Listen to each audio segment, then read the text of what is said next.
Irish Guy, and I am a predictions king, right?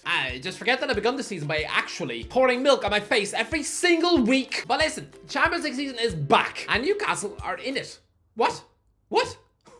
What? Tell anyone that just 2 years ago, when Steve Bruce was munching hot dogs at the wheel, I'd have been very confused. But go on then. Here's my predicted groups. Right, let's go. Group A, 4th Copenhagen. Oh, Copenhagen. Poor little old Copenhagen. Throwing this little Danish village team into Group A of the Champions League. It's been like asking a nun to have a barbecue at the beach. Yeah, she's gonna look very out of place. Listen, Jacob Niestrup's boys have a couple of romantic subplots tucked in here, because one of the greatest nights in Copenhagen's history was when they beat Man United 1-0 in the Champions League in 2006, prompting Sir Alex Ferguson to sign Henrik Larsson within a month. Well, now, his son is gonna play in this fixture for Copenhagen. It's just, he clearly took his footballing talent from his mum. Honestly, I wouldn't worry about him too much, Man United fans. He's about adept at scoring goals, as I am at giving birth to pandas at the zoo. Although the proudest family in Group A will be the Hoylands. Yes, Rasmus plays for Man United, but his little bro, 18-year-old Emil, will be up front for Copenhagen. This is going to be like that Europa League match in 2017. Roy Keane got angry because the Pogba brothers looked like they're about to give each other love bites in the tunnel. But yeah, sorry Copenhagen. You might pull off a famous home win over Galatasaray, but sorry, 3 points and out. I mean, if you don't finish bottom of this group, then I will do my food shopping in Tesco wearing nothing but a towel. 3rd, Galatasaray. Galatasaray is a scary European night to visit. I'd imagine the frenetic passion of those Turkish ultras. Imagine being an away fan in that cauldron pit. The poor likes of Thogden and Ellis Platten. Chuck those posh little middle-class children into the middle of that chaos. They'd be like Merry and Pippin. They'd probably be so terrified. They'd probably need to clean the diarrhea off their socks. So Galatasaray will be a tricky team in the group. I mean, that's Wilfried Zaha is finally going to play Champions League football at Old Trafford. This is something he was dreaming of doing 10 years ago, only for David Moyes to let him freeze on the bench. Is that because he found Wolf's socks in his daughter's bed? I don't know. Well, lads, Galatasaray have some ex-Premier League talent in this squad.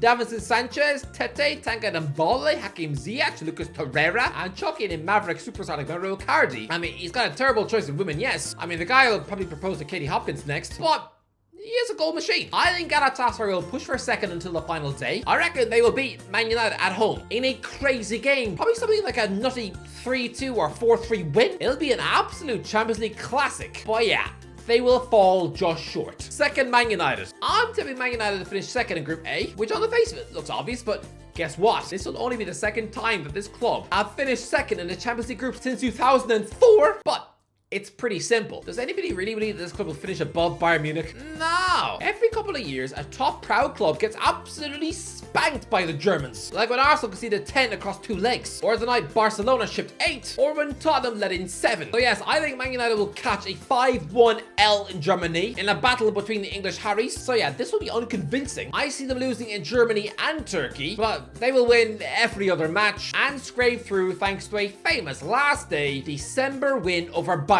in the snow, when the pressure on Ten Hag will be mountainous. First, Bayern Munich. Yeah, pretty simple this. You've got a Champions League winner in Thomas Tuchel, paired with an unstoppable winning machine force, who aim to win the competition every single year, and chuck in the fact they've added an absolute world star in Harry Kane. This could be like when they had Lewandowski up front. They're going to absolutely breeze this group. Group B, 4th ones. I'm going to say this. Group B is absolutely pathetic. This is not a Champions League group. It really is not. This is actually a Europa League group with a bad wig. So the team who actually finishes rock bottom of this easy mini league, oh, then it's embarrassing for them. And I'm sorry, but Lons, they are that classic example of the surprise package, who played out of their skin to qualify for this tournament, but who then after the summer break, the entire squad is just a burnt out cheese muffin who just embarrassed themselves in the competition. Lons did incredibly well to finish 2nd in League One last season, but they're currently bottom with 1 point from 4 games, and they've lost a few stars like goal machine Lois Appendit to RB Leipzig, key midfielder Sekal Fofana to Al Nassr, bottom of the group on just 1 point. And I'm sorry to all the beret wearing croissant eating hipsters out there, but okay, if your beloved lawns do qualify, then I will mow a stranger's lawn wearing a dog onesie. 3rd, Sevilla.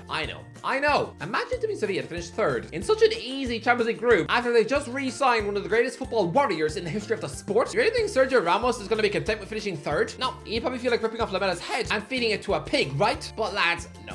Sevilla in this competition are always playing 4D chess, because they always splutter and fail in the Champions League. They finished 3rd in their group the last 2 seasons, probably just so they can have another crack at winning another Europa League. But not only that, this is simply not a good Sevilla team. And their manager, Josie Mendilibar, yes, he's just lifted the Europa League, but you know he's screaming for the sack. And considering Julian Lopetegui is free and single again, another bloke who won the Europa League for them, and again at this stage who hasn't, but he also has a far more impressive CV. Second, PSV Eindhoven. Lads, PSV Eindhoven have not qualified for a Champions League group since 2015, and even that was the first time they'd achieved that feat since 2006. So this is a giant call. PSV fans are probably so incredibly pessimistic. Whenever they hear the Champions League anthem, their bowels probably cease to work. But like I said, this is an easy Champions League group, and I think they have enough maverick talent in their squad to see them through, like Sergino Dest, Malik Tillman, Herbing Lozano, Johan Bakayoko. I mean, 3 of them play for massive clubs like AC Milan, Bayern Munich, Napoli, Barcelona. The other one was a subject of a £40 million bid from Brentford on deadline day. They have had a dream transfer window. Even the lone arrival of German international Armel Bella-Kotchap, rescuing him from that Southampton prison. That's a neat little signing. So yeah, I know both Xavi Simons and Ibrahim Sangare are big losses to the squad, but I still fancy them to beat Sevilla twice and breeze into second. First, Arsenal. I've already said it. This is an easy group. Arsenal will be absolutely fine. I reckon they'll top the group with 16 points. They'll win 5 of their 6 matches, maybe settle for a draw in Holland. But yeah, easy. So very easy. Group C, 4th Braga. Oh, Braga. No. They're going to be absolutely eaten alive. Let's put it this way. When little old Braga, the club built into the side of a mountain, when they were flying high in the Portuguese league last season, they still failed to get out of Europa League group before letting Fiorentina stick 7 goals past them in the Conference League. So what chance do they really have here? They've got an actual 40-year-old Jose Font in defense. Someone who Crystal Palace signed 16 years ago. He's going to be about as much use as a spider's tongue. In the field, they've got the experience of João Moutinho, yes, but imagine him trying to pick up Jude Bellingham at the Bernabeu when he's nearly 20 years older and surely has arthritis in both hips. He probably wakes up 6 times a night needing a wee. So I reckon he's going to be absolutely bullied in this group. Braga will be a complete and utter joke. Not only will it be a big fat 0 points in the group, but I reckon Madrid will beat them 8-0 at the Bernabeu. Honestly, lads, to prove it, for every clean sheet that Braga keep in this group, I will eat a bowl of ice cream out of a toilet bowl. Third, Union Berlin. Look, Union Berlin are a nice little potential surprise package, right? The latest hipster flavor of the month coach Urs Fischer has worked a minor miracle, taking the club from the German second tier into the actual Champions League for the first time in their history. That is absolutely a mega achievement. Well done. This is such a proud moment for the entire club. And to be fair, they've had a decent transfer window too. The addition of playmaker Brendan Aronson from Leeds, the young Chelsea striker David Fofana brought in on loan, versatile wing-back Robin Gostinson from Inter Milan, and the absolute monstrosity of a deal to finally tempt Leonardo Bonucci out of Italian football for the first time in his career. And he's been playing football since 2005. Alan, there's a guy who ditched Juventus for AC Milan in 2018, right? And is now literally suing Juventus for damages because of a lack of adequate training conditions available to him. That man really does not care about chucking his Juve legacy into a barrel of pig vomit, now does he? But yeah, I think Berlin will pull off a minor shock. I reckon they'll beat Real Madrid at home, smash Braga home and away, winning 4-0 twice, but they will fall just short because they will bottle both games against Napoli. Second, Napoli. Napoli are Serie A champions. They've had the absolute season of their lives, but they've lost their manager Luciano Spalletti and replaced him with Rudy Garcia, the guy who was sacked by Al Nassr in the Saudi Pro League. He's an experienced coach, yes. I mean, he's been a manager since 2001, but I reckon this squad will have a drop off this season, absolutely. In comparison to last season, Garcia will have this Napoli squad looking like a bunch of drunken goblins, but still, they'll still have just about enough to squeeze into second. Just. First, Real Madrid. It's Real Madrid.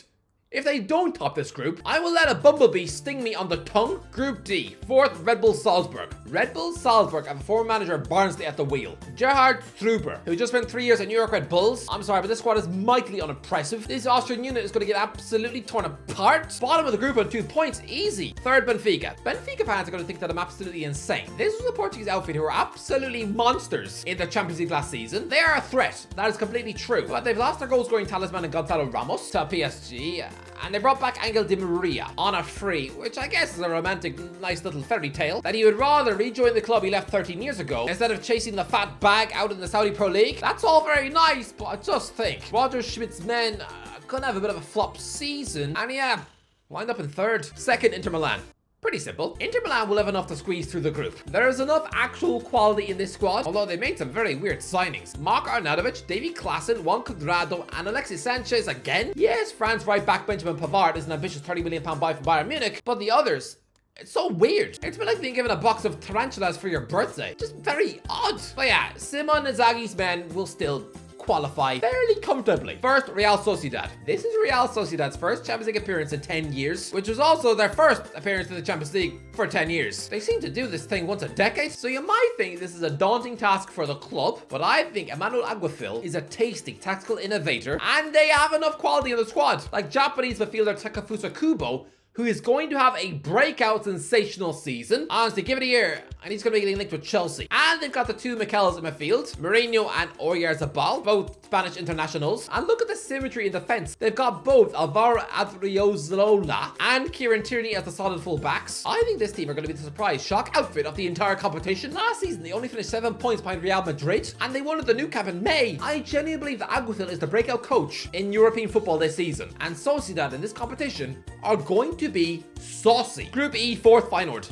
I know Feyenoord are reigning Dutch champions. I know their manager Arne Slot, fresh from rejecting Tottenham, is being held up as the next great tactical visionary. But I just don't see progress from this group. Yes, this is a team who can absolutely score for fun in the Eredivisie, but I reckon this squad gets absolutely chewed apart in this group as if it's just made of soggy tofu. I reckon Slot's pretty basic tactics will be ripped apart by the likes of Diego Simeone, Maurizio Sarri, and Brendan Rodgers. I mean, come on. All three are so far more tactically advanced than this coaching Yuppie. It looks a bit like if Ten Hag developed an addiction to pies. Sorry, Feyenoord, but I reckon you might beat Celtic at home, but you lose every other match. 3rd, Celtic. Look, many of you might think that I'm nuts to predict Celtic to still be in European competition after Christmas, especially considering how Rangers completely embarrassed themselves in the Champions League a year ago. But I think, despite losing their managerial god to Spurs, I think they'll give this group a proper good go. Let's not forget, Rodgers is an experienced European competition manager with Liverpool, Celtic, and Leicester. And lads, he was an absolute magician in his first Celtic spell. I mean, there's nobody remember when he nearly beat Pep Guardiola's Man City in the Champions League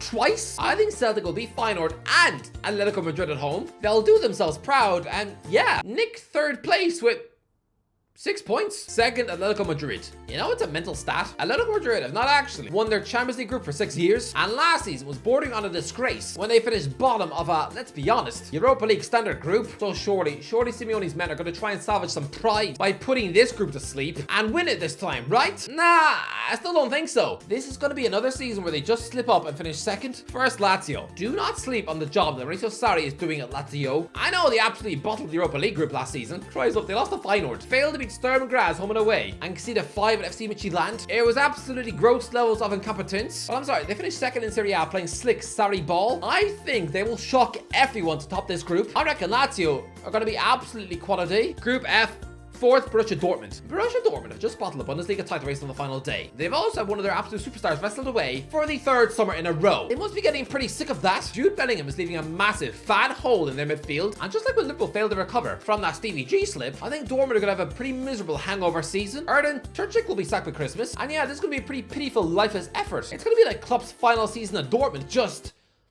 I think they're going to absolutely fail. 3rd, AC Milan. Lads, this group is going to be absolute fireworks. This is the absolute group of death, and I'm predicting that a historical, huge monster club like AC Milan will come up short and finish 3rd. Am I sure? Do I have marshmallows stuffed up my nose, clogging the oxygen to my brain? No. But I just see Milan going through a traditional period of change. They're bringing in left field punts like Ruben Loftus-Cheek, Christian Pulisic, Yunus Musa, and Luka Jovic. These players could be anything. Price of Pulisic is probably at the risk of a strained hamstring, even just pouring himself a bowl of Rice Krispies in the morning. Anyone who's offended at me tipping Milan not to qualify, I'm sorry, but you've literally just sold Sandro Tonali, your star midfielder, to one of your rivals in this group. But yeah, this will go until the final game. But I'm sorry, this fragile, naive, young Milan squad traveling to St. James's Park on a noisy, scary Christmas night, they won't stand a chance. This is going to be an historic night for Newcastle. Tune into it. Just 2 weeks before Christmas, in the freezing cold snow. It's going to be crazy. And one of the most memorable nights in Champions League history. 2nd, Newcastle. You might say I'm insane, but I'm sorry.